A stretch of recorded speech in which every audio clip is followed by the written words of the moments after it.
In this lesson, we're going to be continuing our looks at quadratic relations, and in particular, we're going to focus on one form of the quadratic equation, and it's called factored form. As we're going to see, the quadratic equation can actually have multiple forms, and each one of them is useful for different aspects of quadratics. So we're going to be looking at factored form in today's lesson.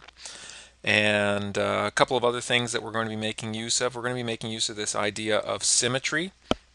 And so if you're not familiar with that term or what that might mean, we'll be talking about that. And substitution, which is something that you should be familiar with coming into this, just the idea of substituting a value into an equation in order to find out other information about it, or substituting in a point, for example, for both the x and y values, something that you should be familiar with. So let's go ahead, let's move forward. So we've got a quadratic in what's known as factored form. But since we haven't dealt with anything like this yet, we do have to answer the question, is this truly a quadratic relationship? So what we're going to do is make use of something we talked about before, which was that if the second differences are constant,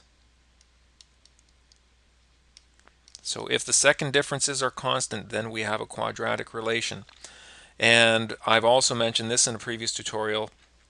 When you talk about second differences, or when you talk about taking the first and second differences, it's important to make sure that you can do that by taking at least a quick look at the first differences of the x values. Make sure that the difference between the x values is constant, preferably 1, but it has to be constant. So as you can see from here, from -2 to -1 is adding 1, adding 1, adding 1, adding 1. So the first differences here are all 1s, so we're fine. So now I'm going to do the first differences on the y values rather than filling all those in at once. And I'm just going to do this very informally.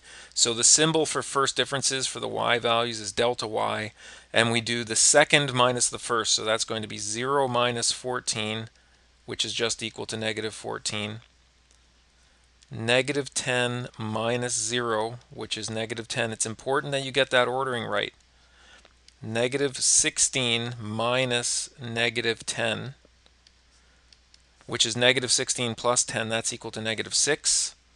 And then -18 minus -16, which is the same as -18 plus 16, and that's -2.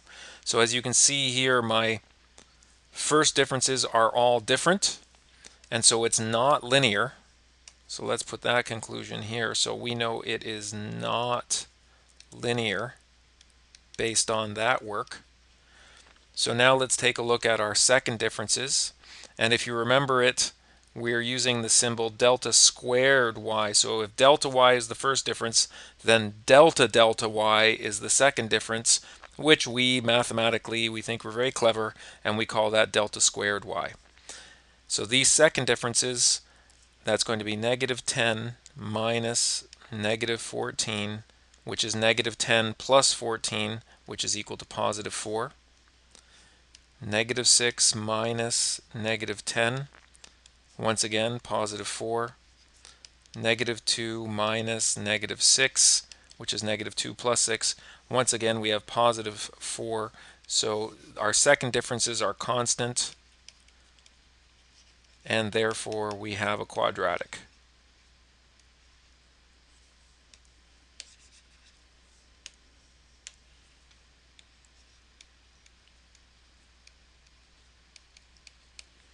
So this form is a valid form of a quadratic relation. Another way that we could have established that would be to graph it. And as you can see, I extended my table of values just to put on a lot of additional points. And so very clearly, this is that distinctive parabolic shape that we've seen before. And you can see that's quite an extensive table of values. I've also talked when you're constructing a table of values, your table of values won't always be centered at 0. So you can see here's a typical table of values, which would typically be -2 to +2 for my x values, and then I see where my y values land. If I had started my table of values that way, though, I would have very quickly found that I only had from, let's see, that would have given me these points on the graph, and I would have been missing this whole other side. And so instead, I needed to extend my table of values and include more than just that left-hand part of the graph.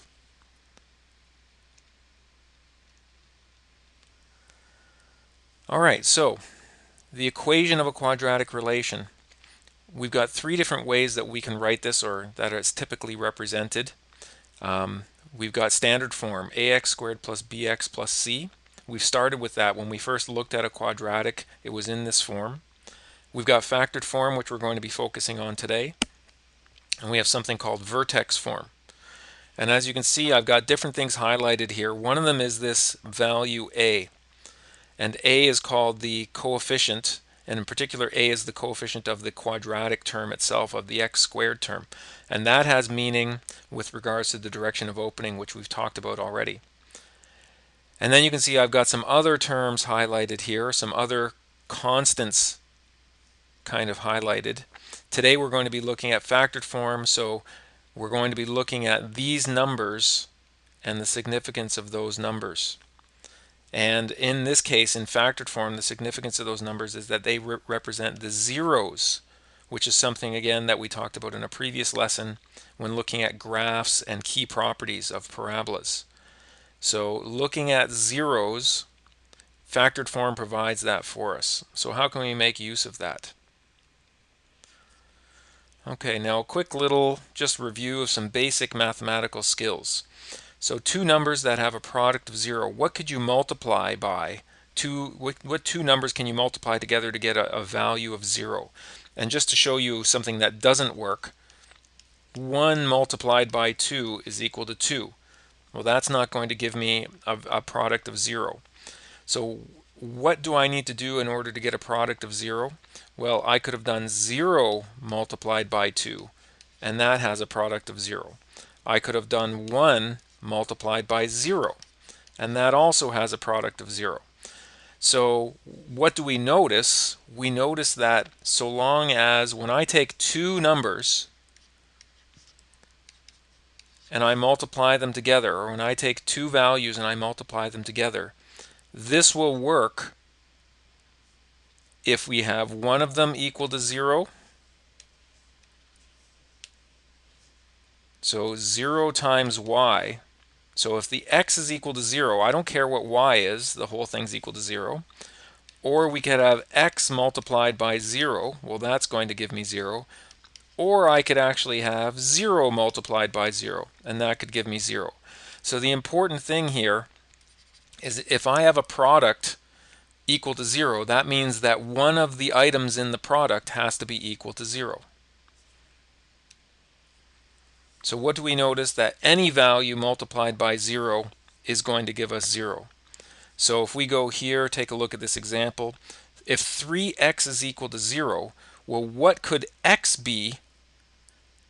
3 can't produce a 0 on its own, so what could x be on its own? X must be equal to 0 itself. Now, another way you could have looked at this is you could have actually solved this for x. And to do that, I divide both sides by 3, and I end up with x equals, well, how many times does 3 fit into 0? 3 fits into 0, 0 times. So both of those are valid. Same thing is true here. 57y equals 0. That means that y itself must be equal to 0. Now this one's interesting. 3xy equals 0. The 3 can't be 0, but the x could be 0 or the y could be 0. And so long as one of them is equal to 0, then this equation will be true. So this one, interestingly enough, ends up with two answers. It's x equals 0 or y equals 0. And of course, it could be both of them equal to 0. But it's this idea that we have two possible answers coming out of this. And we're really going to see a lot of this in the coming lessons and in the coming weeks of this particular unit.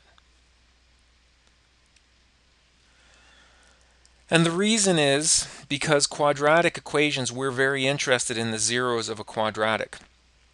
As you can see, I've got three parabolas here. Those are the graphs of a quadratic. And here I have this blue one. It has two zeros, the zeros being where it crosses the x-axis. In the red parabola, I have no zeros. It doesn't cross, nor does it touch the x-axis. And then in this purple one, I actually have 1 0, which is where the vertex touches the x-axis. In all of these cases, the key here is the x-axis. And another way of thinking of the x-axis is the x-axis is where y is equal to 0. This is actually the equation y equals 0. So when we're looking for our zeros, when we're trying to discover this, then we can actually make use of this idea that we're looking for x values where the y value is 0.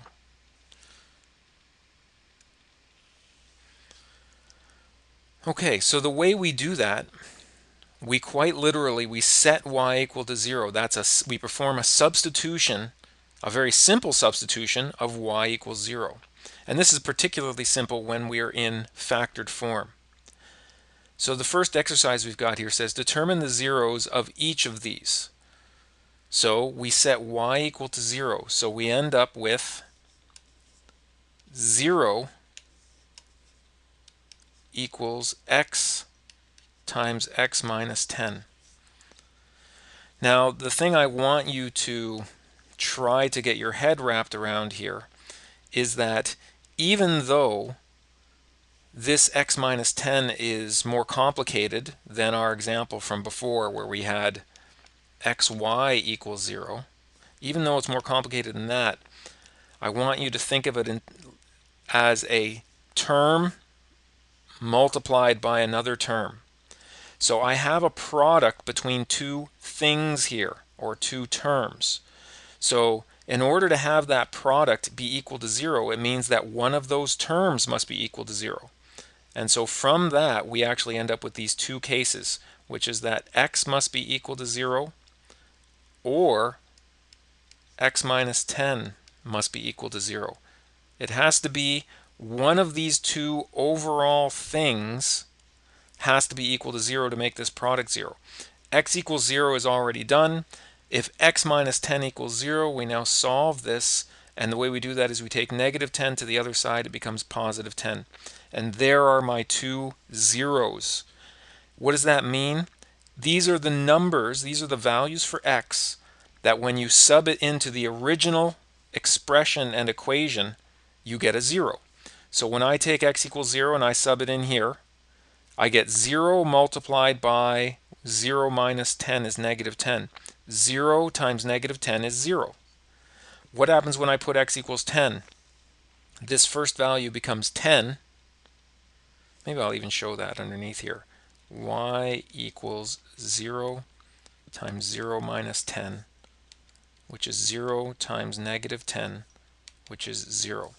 For this one, we get y equals 10 times 10 minus 10, which is 10 times 0, which is 0. So these two x values produce y values of 0. That's all we're finding here. That's all we're making use of. Okay, let's go on to these next two examples. I've got them on the next page waiting. Okay, determine the zeros of part B. So the way I'm going to do that is I'm going to set y equal to 0, just to remind you, set y equals 0. So I end up with 0 equals negative 2 times x minus 5 times 3x minus 1. Now, can multiplying by negative 2 ever produce a 0? No, it's a number. It's not going to produce a 0. Can multiplying by x minus 5 ever produce a 0? It can, provided that x minus 5 is equal to 0. And can multiplying by 3x minus 1 ever produce a 0? It can produce a 0 if 3x minus 1 equals 0. So these are my two options, and now I explore both of them. So the way that I isolate x, I solve the equation. This one is x equals 5. 3x equals positive 1. X is equal to positive 1/3. So those are my two possible zeros. If I were to sub either of these values in here, I would end up turning the whole thing into 0. Let's take a look at this next one. 0 equals 2, x minus 2 all squared. I'm going to show you another way to approach this, which is maybe a little bit more traditional. I don't like this 2. I don't feel like rationalizing the way I did that it doesn't have any impact. So why don't I just divide both sides by 2? Well, what is 0 divided by 2? That's just 0. And 2 over 2, that's just equal to 1. So this becomes x minus 2 all squared equals 0. So you can see, just from doing that division, I've shown that the number 2 is not actually relevant to this finding the zeros, because I can make it go away quite easily. From here, for people who are new to this, what I actually recommend is writing it in a factored form. So rather than leaving it as x minus 2 all squared, I want you to think of it. You might not have to write this all the time, but I want you to think of it this way, as x minus 2 multiplied by x minus 2. So how do I get a 0? Well, that will be if x minus 2 equals 0, or x minus 2 equals 0. Now obviously those are the same thing, and when I solve these, I get x equals 2 or x equals 2. They are the same thing, so really that's redundant. My answer here is just x equals 2. And once you get more comfortable with this, you'll start to work more easily with these squared terms, and you'll go directly to this answer, and that's fine. But if there's any confusion at all for you, just think of it, break it up into these two, this product of terms, and work with each side until you start to get so comfortable with it that you're ready to go straight to this. Okay, now how can we make use of zeros and symmetry to find the vertex? And it might be, I think I'm going to actually go back and refer to a diagram just to make sure when I talk about symmetry, and I'm going to focus on this blue one. Symmetry, we've talked about the axis of symmetry, for example. The axis of symmetry is this line that runs straight down the middle of the parabola. Symmetry is saying that the parabola to the right of that line is symmetric with the parabola to the left. And you can see there's a mirror image. Sometimes when we talk about symmetry, we talk about a mirror image. So if you take a look at this 0, well, what is the value of this 0? It's 4. It's at x equals 4. And what's the value of this 0? It's at x equals 2. And what is the axis of symmetry? It's x equals 3. Now what's the significance of that? Well, this 0 is 1 unit to the right, and this 0 is 1 unit to the left. So there is, I can make use of that symmetry. Now as it turns out, what if I wanted to find this axis of symmetry and all I had were the numbers 2 and 4? Well, how do I get the number 3 from the numbers 2 and 4? I can say 2 plus 4 divided by 2, which is 6 divided by 2, which is equal to 3. That is a midpoint, which is something we talked about in a previous unit. So the axis of symmetry can be found by looking at the midpoint of the zeros. And the axis of symmetry is the same as the x-coordinate of the vertex, because the axis of symmetry goes through the vertex. And then once we know the midpoint, once we know the x-coordinate of the axis of symmetry, we use the symbol h for that, then we perform a substitution of the actual midpoint into the equation, and you can see that midpoint value, that h value. Now I guess I shouldn't say it's not a midpoint, it's a mid value, because we don't know the y value. That's what we're trying to find. So we're going to sub this x value in here and use that to find the y value. As is often the case, it's easier to see this put into practice. So let's go ahead to an exercise. Determine the vertex of this parabola in factored form using the zeros. So based on this, I'd like you to try to predict what you think these zeros are going to be. I'm going to solve them. I'm going to solve for them honestly. So what I'm going to do is I'm going to set y equal to 0. We do that for communication. So I get 0 equals negative 2, x minus 2, x minus 8. The 2 is not relevant, and so it's going to occur when x minus 2 equals 0 or when x minus 8 equals 0. And that gives me x equals 2 and x equals 8. And hopefully some of you looking at this were able to take a look at this and notice this is x minus 2. I ended up with a 0 of plus 2. This is x minus 8. I ended up with a 0 of 8. So my zeros, hopefully you predicted that they were 2 and 8. Or maybe you wrote them x equal 2, x equal 8. Or you could even go so far, you could write them as points. You could say the points are at 2, 0, and 8, 0, if you need to remind yourself that those are points. Now, that being the case, how can I determine the vertex using those zeros? The first thing I'm going to do is find maybe it would have been better if I had labeled that as the midpoint x value, the midpoint x value. So I'm going to find the x value of the midpoint. I'm going to add the x coordinates and divide by 2.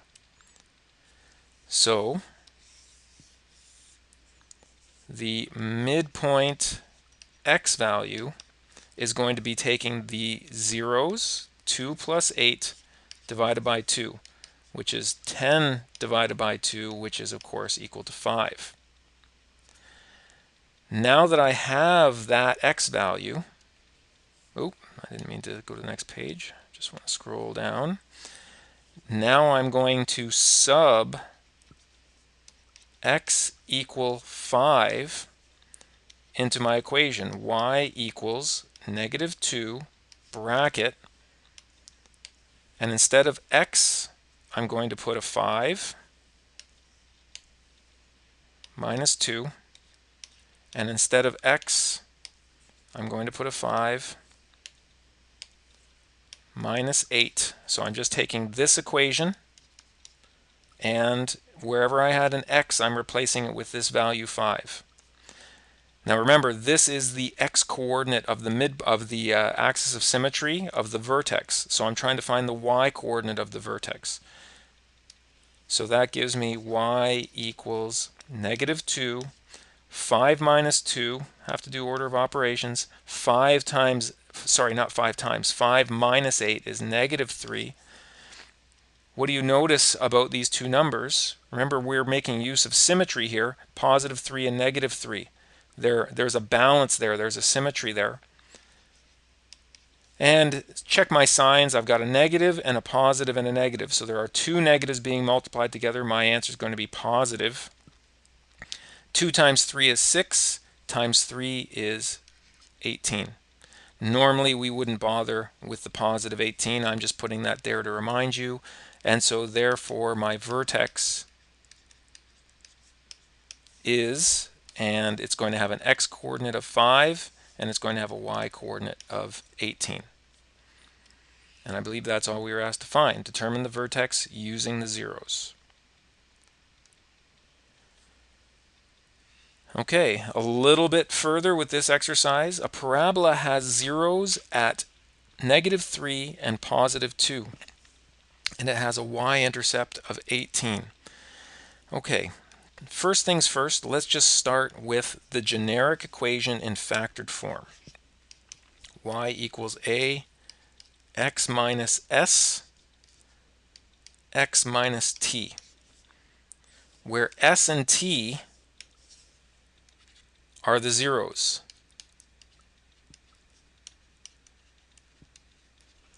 So in this case, we're told zeros at negative 3 and 2. So I'm going to say that s is negative 3 and t is equal to 2.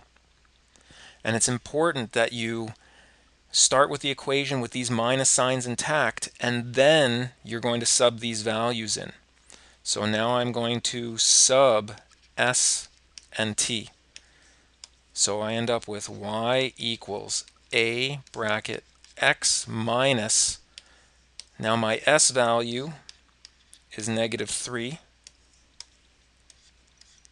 x minus my t value. I don't actually need the brackets here for t.